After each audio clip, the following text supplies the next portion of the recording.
पिछले चैप्टर 25 में गोकू मरते मरते बचता है ग्रैंड प्रीस्ट के हाथों, लेकिन तभी एक रहस्यमय सय्यन गोकू की जान बचाता है। अगर आप लोगों ने पिछले चैप्टर 25 को अभी तक नहीं देखा है तो प्लेलिस्ट का लिंक ऊपर कार्ड या नीचे डिस्क्रिप्शन में आप लोगों को मिल जाएगा, आप उसको जाकर चेक कर सकते हैं।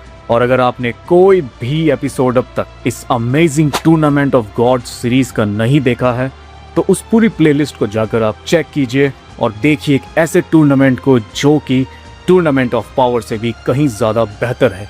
और अब देखते हैं कि ये कौन है नया सय्यन। इस सय्यन के आ जाने के बाद वॉइड से भी बाहर कहीं बेरस के प्लैनेट पर वीस इस चीज को देखता है। क्या ये कैसा प्रेशर है? ये तो पूरे के पूरे ब्रह्मांड को हिला रहा है। और फिर इसी के साथ वीस का जो स्टाफ होता है उसमें भी क्रैक आ जाता है। और इससे पहले कि बेरस अपनी चाय का आनंद ले, वीस, क्या तुमने भी इस चीज को महसूस किया? हमारे प्लैनेट की पूरी ग्रेविटी ऊपर नीचे हो रही है। आखिर ये क्या हो रहा है? बेरस अपनी चाय का मजा ले भी पाता उससे पहले वीस कहता है, ये सिर्फ हमारा ही यूनिवर्स नहीं है माय लॉर्ड। मैं पूरी श्योरिटी के साथ कह सकता हूँ कि ये जो वेव्स हैं ये वॉइड में जो युद्ध चल रहा है उसकी है। और मुझे लगता है बहुत पुराने समय का वो फाइटर वो अभी भी जिंदा है और वो टूर्नामेंट में आ चुका है। और ठीक इसी के साथ हम आ जाते हैं वॉइड की उस घमासान लड़ाई में, जहाँ पर एक तरफ ग्रैंड प्रीस्ट और दूसरी तरफ कोरजाक, जिसके बारे में अभी वीस ने बताया कि एक बहुत ही ज़्यादा रहस्यमय सय्यन है। बहुत बढ़िया कोरजाक, हजारों सालों बाद मिलने के बावजूद भी तुम्हारी पावर अब भी उतनी ही खतरनाक है जितनी पहले थी, ग्रैंड प्रीस्ट कोरजाक को बताता है। लेकिन कोरजाक वहाँ पावर अप करते हुए वो अपनी चुप्पी तोड़ते हुए कहता है, इस सय्यन कर्स की एक लिमिट है प्रीस्ट। जिस खून को तुमने हजारों साल पहले गंदा किया था वो अब उबल रहा है और अब ये चीज़ तुम पर ही हावी होने वाली है, कोरजाक कहता है। लेकिन कोरजाक को ग्रैंड प्रीस्ट समझा देता है, बड़ी बड़ी बातें मत करो कोरजाक, अब तुम्हारी इन बूढ़ी हड्डियों में ज़्यादा दम नहीं बचा है। देखते हैं तुम जितना खतरनाक बोलते हो क्या उतनी खतरनाक तरीके से लड़ भी सकते हो। मुझे याद है कोरजाक कि जब हम हजारों साल पहले लड़े थे तब मैं तुमसे बहुत छोटा था और बेशक तुमने मुझे हरा दिया था, लेकिन अब ऐसा नहीं होगा। लेकिन कोरजाक बड़े ही कॉन्फिडेंस के साथ ग्रैंड प्रीस्ट की बात का जवाब देते हुए कहता है, देखता हूँ तुम्हें वो पिटाई याद दिलानी पड़ेगी या नहीं प्रीस्ट। और इतना कहते ही दोनों एक दूसरे की तरफ बढ़ते हैं और एक कितना जोरदार पंच मारते हैं कि वहां पर डायमेंशन तक क्रैक होने लगती है। हम देख सकते हैं कोरजाक, एक फाइटर जिसके शरीर पर निशान ही निशान हैं जो ये बताते हैं कि इस फाइटर ने अपने बाल यूं ही सफ़ेद नहीं किए। और दूसरी तरफ एंजल ग्रैंड प्रीस्ट, दोनों के मुक्कों से शक्ति ही शक्ति बाहर आ रही है। लेकिन अगले ही पल ग्रैंड प्रीस्ट उस मुक्के के झटके से एकदम पीछे झटक जाता है, मानो उसने अपना बैलेंस खो दिया हो। और फिर देरी ना करते हुए कोरजाक ग्रैंड प्रीस्ट की तरफ बढ़ता है और ऐसा लगता है अब वो उसकी हालत खराब कर देगा। लेकिन एकदम से ग्रैंड प्रीस्ट अपना एक स्पेस टेलीपोर्ट अटैक करता है जिसमें कोरजाक चला जाता है। लेकिन फिर अचानक से ग्रैंड प्रीस्ट चौंक जाता है, ये नहीं हो सकता, तुम्हारा शरीर मेरे स्पेस के पोर्टल्स के आर पार खुद से कैसे जा सकता है? जिसका मतलब ग्रैंड प्रीस्ट का ये वार जिससे वो चाहता था कि वो कोरजाक को किसी और जगह पर भेज दे वो नहीं हो पाता। और कोरजाक हमें बताता है कि तुम्हारा ये एंजल वाला जादू मेरे आगे एकदम बकवास है प्रीस्ट, तुम एक सय्यन को कभी कैद नहीं कर सकते। और कोरजाक और ग्रैंड प्रीस्ट की इस खतरनाक फाइट के तरफ गोकू, जो कि अभी भी अपना आपा खोए हुए है, वो उन दोनों को देख रहा होता है। मैं तुम्हें हरा दूंगा ग्रैंड प्रीस्ट। और गोकू भी ग्रैंड प्रीस्ट की तरफ टूट पड़ता है, पर अचानक से गोकू को एक तेज का झटका लगता है, उसके शरीर से शॉक वेव्स निकलने लगती है। और ये क्या, हम देखते हैं जिस कोर्जाक ने गोकू को कुछ देर पहले बचाया था, अब वही कोर्जाक गोकू को कहता है, तुम अभी इसके लिए तैयार नहीं हो बच्चे, तुम नीचे जाकर जिरन के पास आराम करो। और कोर्जाक के इतना कहते ही गोकू के चारों तरफ बहुत सारी एनर्जी से बनी हुई एक रस्सी आ जाती है और पलक झपकते ही गोकू जोन 2 की तरफ बिजली की रफ्तार से भी तेज उड़ता हुआ जाता है और जोन 2 के फ्लोर पर जाकर गिर पड़ता है। और वो जिरन के पास जाकर गिरता है, जहां पर जिरन इस सब चीज को बड़े ही आराम से देख रहा होता है। तभी कोर्जाक जिरन से टेलीपैथी के जरिए कनेक्ट होता है और कहता है, जिरन इस सय्यन का ध्यान रखना, क्योंकि अभी चीजें और खतरनाक होने वाली हैं। पर कोर्जाक की इस बात को सुनने के बाद हमारे इंसाफ का प्राइड ट्रूपर बहुत ज्यादा गुस्से में आ जाता है। वो वैसे ही खड़े खड़े बहुत ही ताकतवर तरीके से पावर अप करने लगता है। इसको मेरा नाम कैसे पता, और इसकी ये शक्ति जो अभी अभी मैंने महसूस करी, मेरे इतनी सालों की मेहनत, मेरी नई फॉर्म, यहाँ तक कि ड्रैगन इंस्टिंक्ट बारडॉग के साथ ट्रेनिंग करते हुए भी मुझे ऐसा महसूस नहीं हुआ। ये क्या राक्षस वाली ताकत है, मानो मेरी ताकत तो मुझे कुछ भी महसूस नहीं हो रही। पर नहीं, मुझे अपने आप को संभालना होगा, जिरन गुस्से में कहता है। लेकिन जिरन का पुराना जोन पार्टनर ब्लैक फ्रीजा इन्हीं सब चीज़ों को देख रहा होता है। बहुत बढ़िया, पहले ही इन बंदरों की यहाँ पर इतनी भीड़ हो चुकी है कि अब एक और बूढ़ा बंदर यहाँ पर आकर अपनी ताकत दिखाने लगा है, पर पता नहीं क्यों उस छोटे बंदर को उसने फेंक कर मार दिया है, ब्लैक फ्रीजा कहता है। और फिर जिरन को अपनी बात पूरी करते हुए ब्लैक फ्रीजा बताता है, देखो जिरन, तुम यहाँ खड़े रहो एक पत्थर बुत की तरह, लेकिन मैं यहाँ इन सय्यंस को और एंजल्स को लड़ते हुए देखने नहीं आया हूँ। मैं यहाँ से जा रहा हूँ और अगली बार जब हम मिलेंगे तो मैं तुम्हारी तरफ नहीं, तुम्हारे खिलाफ होऊंगा प्राइड ट्रूपर। और इतना कहते ही एक पोर्टल में से जोन 2 से गायब हो जाता है। पर ब्लैक फ्रीजा की इस कड़वी बात को सुनकर गोकू फाइनली होश में आ जाता है। और सबसे अच्छी बात कि गोकू अब तक अपनी अल्ट्रा इंस्टिंक्ट फॉर्म को मेंटेन किए हुए है, वो अभी भी अपनी बेस फॉर्म में नहीं आया। और गोकू कहता है, ब्लैक फ्रीजा वो तो एक डरपोक है, वो पता नहीं किस प्लानिंग में इस टाइम लगा हुआ है, लगता है मुझे उसे पकड़ना होगा। लेकिन जिरन गोकू को रोकता है, उसको जाने दो, डरपोक हमेशा भाग जाते हैं लेकिन ताकतवर हमेशा दोबारा उठकर खड़े होते हैं और ताकतवर होते हैं। तुम अपने आप पर ध्यान करो गोकू। जिरन गोकू को समझाता है कि अगले ही पल उस घमासान लड़ाई में जहां ग्रैंड प्रीस्ट और दूसरी तरफ कोर्जाक खड़े होते हैं कि ग्रैंड प्रीस्ट अपना दूसरा अटैक करता है और वो अपने हाथ से कॉस्मिक तलवारें बनाता है गोल्डन कलर की। ये तलवारें तुम्हारा नामो निशान मिटा देंगी कोर्जाक। तुम्हारा शरीर इन तलवारों से लगे हुए कट्स को नहीं झेल पाएगा, क्योंकि इन तलवारों को मैंने स्पेस से बनाया है। और इतना कहते ही ग्रैंड प्रीस्ट उन तलवारों को कोर्जाक की तरफ दाग देता है। पर कोर्जाक उन तलवारों से बचने की बजाय, डॉज करने की बजाय उनके सामने तनकर खड़ा रहता है और दोनों हाथों से एक तलवार को पकड़ता है और अपनी एनर्जी का इस्तेमाल करते हुए वो ग्रैंड प्रीस्ट की उस खतरनाक स्पेस से बनी हुई कॉस्मिक गोल्डन तलवारों को चकना चूर कर देता है।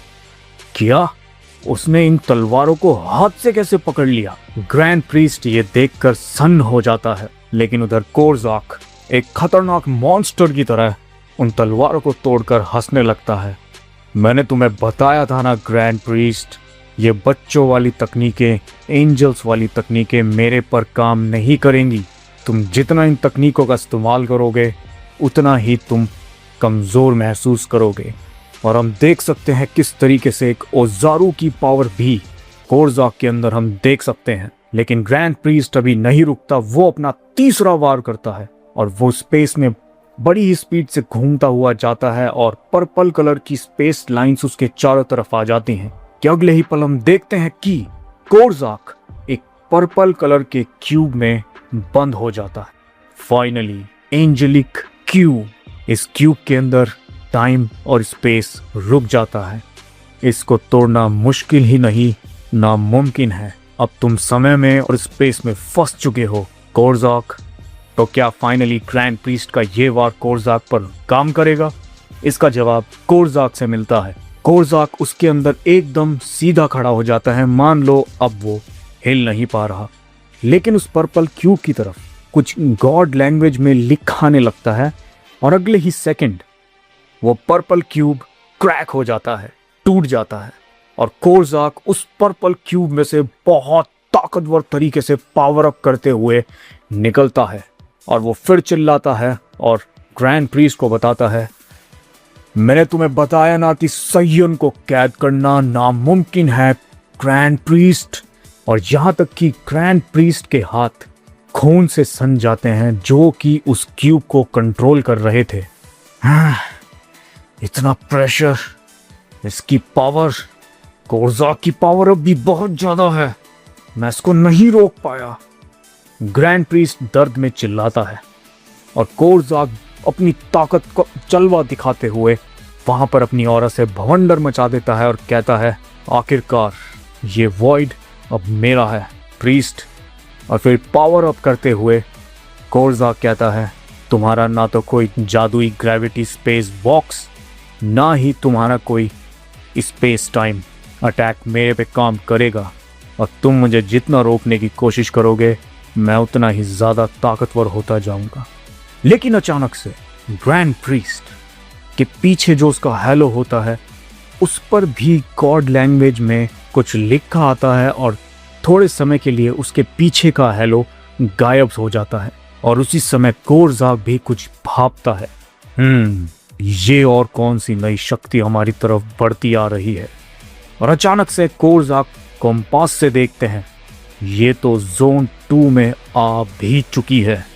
और उधर जोन 2 में गोकू और जिरन, उनके आगे एक फाइटर आकर खड़ा होता है कि जिरन एकदम से बहुत घबरा जाता है और वो कहता है, ये क्या है? मेरी एनर्जी बहुत तेजी से लीक हो रही है। इससे पहले कि मेरी सारी एनर्जी खत्म हो जाए मुझे कुछ करना होगा। और उधर गोकू घायल हालत में, ये फीलिंग जिरन, ध्यान से, मुझे ऐसा महसूस हुआ जैसे कि अभी अभी बहुत बड़ा ब्लैक होल हमारे पास ही आ गया हो। इसके अंदर कोई शक्ति नहीं है और ये हर चीज अपने अंदर खींच लेगा। और इतना कहते ही गोकू के दूर जोन 2 में एक फाइटर खड़ा होता है और जरा भी समय बर्बाद ना करते हुए जिरन, कौन हो तुम? क्या तुम कोई नए फाइटर हो? लेकिन वो जो नया फाइटर है वो चुपचाप वहां पर खड़ा रहता है और अपने चारों तरफ की उस लाल कलर के धुएं से वो गोकू और जिरन की को और एनर्जी को खत्म करता रहता है। कि गोकू तो अभी कहता है, कोई फायदा नहीं है जिरन पावर अप करने का, हम जितनी पास जाएंगे उतनी ही जल्दी हमारी एनर्जी और की एक ब्लैक होल की तरह इस फाइटर के अंदर आ जाएंगी। और तभी हमें देखने को मिलता है उस फाइटर का लुक जो कि एक सेकंड से भी बहुत कम समय के लिए ग्रैंड प्रीस्ट की तरफ देखता है। और अपनी इस घमासान लड़ाई में ग्रैंड प्रीस्ट भी उसकी तरफ एक सेकंड से कम वक्त के लिए देखता है, मानो उनमें कोई बात हो गई हो। और फिर हम देखते हैं ग्रैंड प्रीस्ट को जो कि अब खुश है। अब फिर ग्रैंड प्रीस्ट मन ही मन कहता है, बहुत बढ़िया, फाइनली तुम आ गए। अब जोन 2 में जितनी भी गंदगी है उसको ख़त्म कर दो। रेगुलेटर्स तो किसी काम के नहीं थे, लेकिन तुम्हें हराना तो बहुत ही मुश्किल है। कि कोरजाक भी कुछ भांपता है और फिर वो ग्रैंड प्रीस्ट को देखता हुआ कहता है, मुझे पता है जोन 2 में एक नया फाइटर आ गया है। मुझे पता है तुमने टॉप 5 फाइटर से किसी एक फाइटर को बुलाया है और मैं जानता हूँ कि वो फाइटर कौन हो सकता है। ग्रैंड प्रीस्ट, तुम्हारे ये घटिया गेम्स, मुझे पहले तुम्हें ही ख़त्म करना होगा। लेकिन उधर जोन 2 में गोकू के कहने के बावजूद भी जिरन अब गुस्सा हो चुका है। वो इतने ताकतवर योद्धाओं को देख देख कर अब काबू में नहीं आ पा रहा है। मुझे फर्क नहीं पड़ता कि मेरी कितनी एनर्जी खत्म होगी, फर्क ये पड़ता है कि मैं कितनी एनर्जी बना सकता हूँ। और इतना कहते ही जिरन उस फाइटर की तरफ बढ़ने लगता है और गोकू इस बात को सुनकर मोटिवेट हो जाता है और कहता है, तुमने बिल्कुल सही कहा जिरन। इतने सारे ताकतवर फाइटर्स को देखने के बाद मैं भी थोड़ा सा सन्न रह गया था, लेकिन लगता है अब हमें भी लड़ना होगा। हम आखिरी सांस तक हार नहीं मानेंगे। और गोकू और जिरन अब इस फाइट के लिए तैयार हो जाते हैं। लेकिन दूसरी तरफ ग्रैंड प्रीस्ट वो अब एक एनर्जी बॉल बनाता है और कोरजाक को कहता है कि तुम्हारी दखलंदाजी खत्म हुई कोरजाक। अब सैयन्स का राज नहीं, सिर्फ और सिर्फ एंजल्स का राज होगा। और इतना कहते ही ग्रैंड प्रीस्ट कोरजाक की तरफ उस विशालकाय बीम अटैक को छोड़ देता है। और हर बार की तरह कोरजाक बड़े ही ताकतवर तरीके से उस बीम अटैक से लड़ने के लिए रेडी रहता है। और वो अटैक कोरजाक पर लगता भी है, लेकिन हर बार की तरह कोरजाक पर उसका कोई असर नहीं होता। और कोरजाक कहता है, मुझे पता है ये छोटे छोटे हमले मुझे चकमा देने के लिए कर रहा है, लेकिन फिर कोरजाक हम पास से देखते हैं कि अब वो सीरियस है। और वो कहता है, ये एनर्जी मुझे याद आ गया, ये एनर्जी तो टॉप 5 फाइटर्स में उसकी है और जोन 2 में वो आ चुका है। लगता है मुझे जिरन और गोकू को बचाने जाना पड़ेगा। और तभी हम देखते हैं जोन 2 की तरफ वो फाइटर अल्ट्रा इंस्टिंक्ट जैसी और अपने चारों तरफ ले आता है। आखिर कौन है ये टॉप 5 फाइटर्स और कौन है ये कोरजाक? इनके आते ही पावर लेवल्स इतने ज़्यादा बढ़ चुके हैं कि हमारे कॉस्मिक लेवल के फाइटर्स जो बहुत ताकतवर हो चुके थे वो अब इनके आगे कमज़ोर लग रहे हैं, या फिर बात कुछ और है, जो कि हमें पता लगेगा नेक्स्ट चैप्टर 27 में। अगर वो चैप्टर अपलोड हो गया होगा तो ऊपर प्लेलिस्ट का लिंक कार्ड में या नीचे डिस्क्रिप्शन में आप लोगों को मिल जाएगा। लाइक एम रखते हैं 500 लाइक्स। 350 तक हम पिछली वीडियो पर पहुंच चुके हैं और मुझे पता है इस बार 500 लाइक्स भी हो जाएंगे। और नेक्स्ट चैप्टर 27 में हमें बहुत सारी चीज़ें पता लगेंगी, जो आपको ऊपर कार्ड में प्लेलिस्ट का लिंक या फिर नीचे डिस्क्रिप्शन में आपको मिल जाएगा। और कमेंट सेक्शन में चैप्टर 27 लिखना मत भूलिएगा, जिससे कि मुझे पता लगे कितने लोगों को चैप्टर 27 चाहिए। और आपका कोई भी सवाल हो कोरजाक के रिलेटेड या कुछ भी, आप इंस्टाग्राम, फेसबुक या फिर नीचे कमेंट सेक्शन में मेरे से पूछ सकते हैं। और नेक्स्ट चैप्टर जल्द से जल्द आ जाएगा, क्योंकि ये वाला चैप्टर सिर्फ 3 दिन में आया है। तो चलिए मिलते हैं नेक्स्ट वीडियो में, तब तक के लिए कामयाब।